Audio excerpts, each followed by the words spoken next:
What's up, Rockstars? In this video, I'm going to be talking about how we are paying way too much for Kickstarters, and you should be aware of it.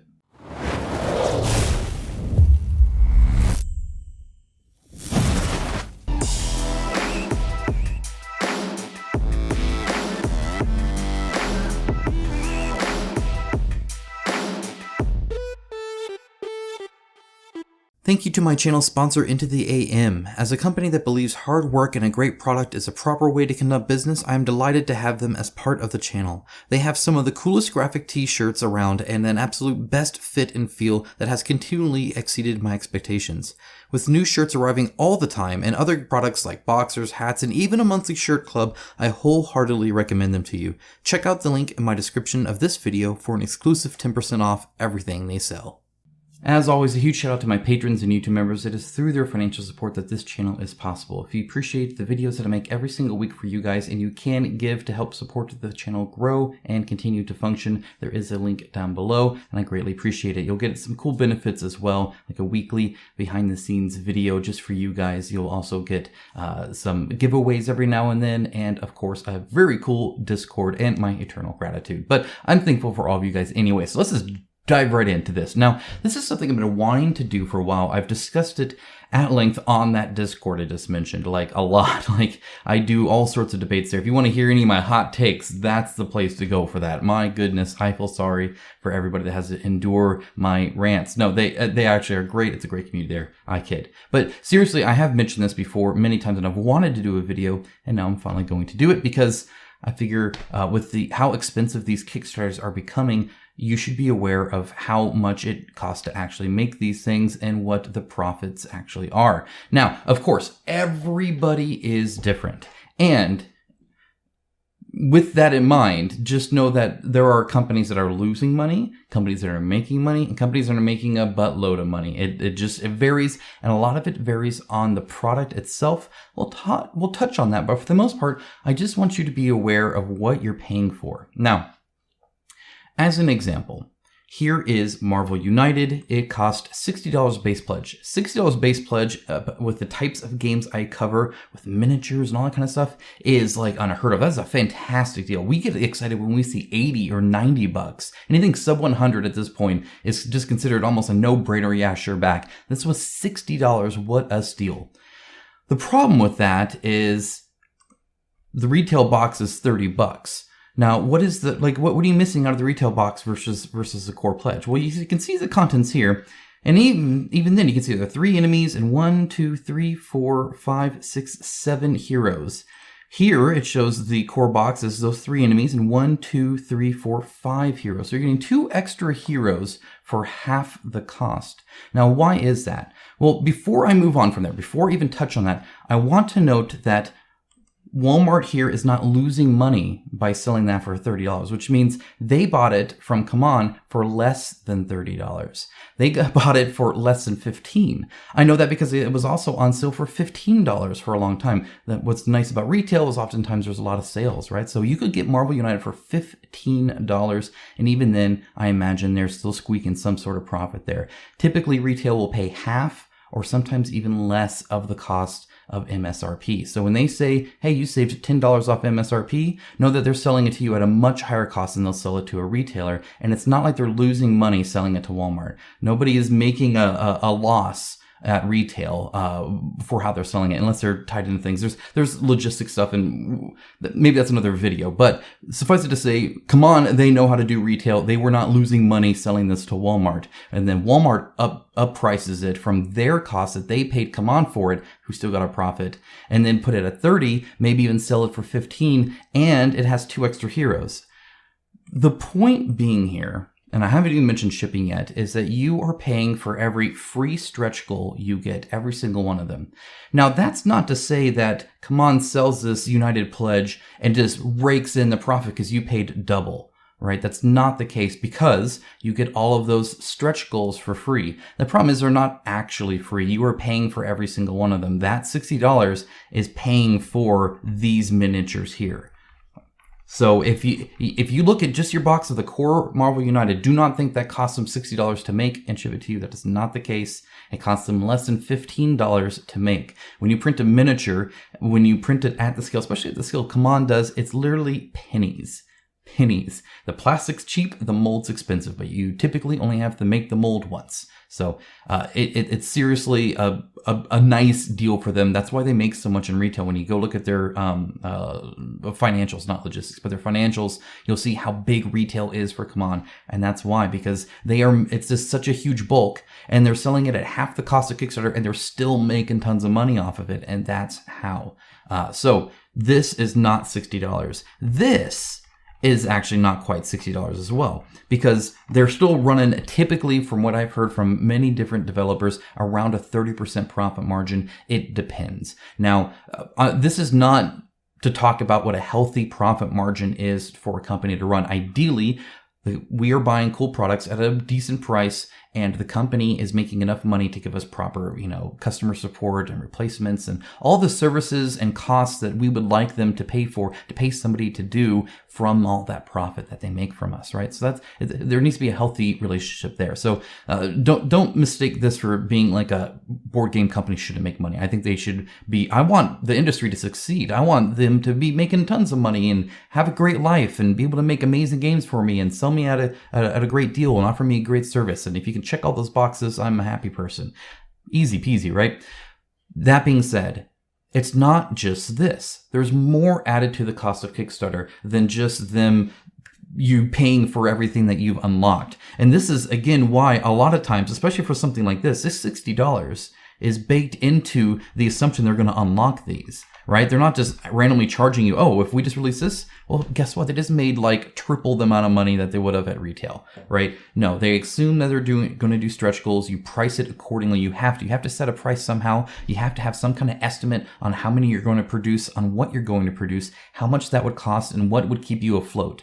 That's it. You have to do that before you even press the launch button on Kickstarter. So it's all calculated, and it's on purpose. And that's not necessarily a bad thing. You just need to be aware. However, Kickstarter also has shipping. So whereas I could go into Walmart and buy this for $15 for a long time, or $30 even now, right? $30 and I can have this with no shipping. But shipping is a lot. We say the word shipping, but Kickstarter is not shipping either. Kickstarter is freight plus shipping, and those are two different things.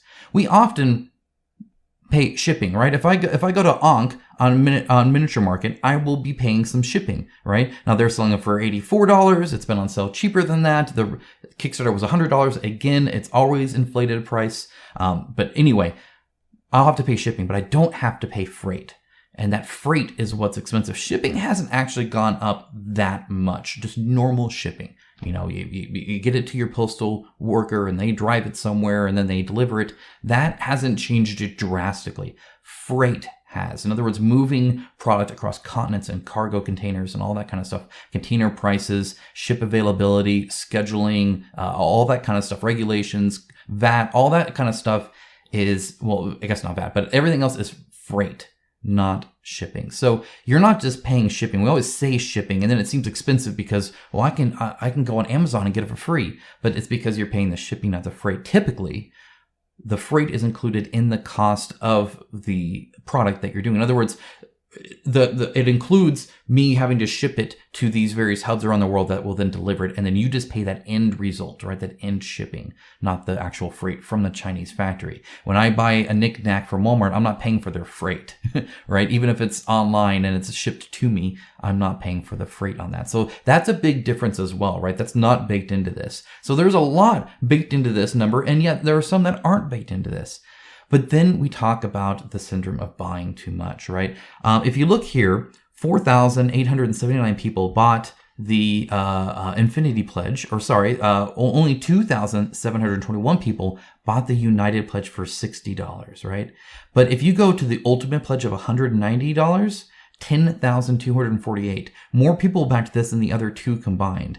$190 when you could get it for $30, you're paying over 6 times as much plus shipping. So you're getting the same game plus expansions. You get a whole bunch of stuff. I'm not saying that there's not value here. I'm just wanting to reflect how much more you're paying for Kickstarter, how much extra you're paying for every little free unlock that you get, and how much more it all is, especially with shipping. Any kind of savings you think you're getting on the expansion is destroyed when you have to pay for the freight and the shipping. All that goes away. Your $10 less per expansion is gone. So you're only paying that $190, over 6 times as much as the core price retail of $30 if it's not on sale for half that.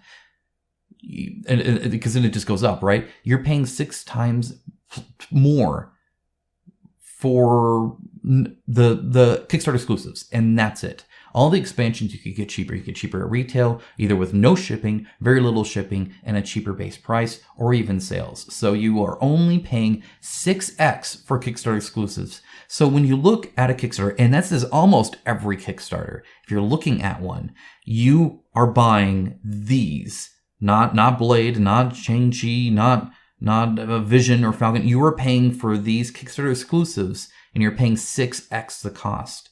Now that is, I chose Marvel United because I know the retail situation of that, but you could go online and see sales and see what prices actually are at a brick and mortar store or an online store. You only have to pay shipping, if even that. You can check Amazon, stuff like that.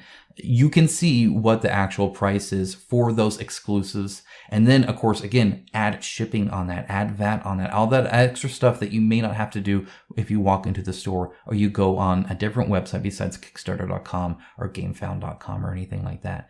That is the cost that you're paying. That's the premium you're paying for these Kickstarter exclusives. So when I say you're paying too much for Kickstarter, that's exactly what I mean. Would you buy the box of minis for 6 times as much? I say, hey, here's a game, Marvel United. It comes with these cool minis and you can play it. It costs you $15. You say, yeah, sure. It's like, okay, how about if I add all of these minis to it? Now it's $190. Well, it's not quite as good of a deal as you may have thought it was, especially if you thought the core box was only $60. The core box is not $60. It was never $60. It will never be $60.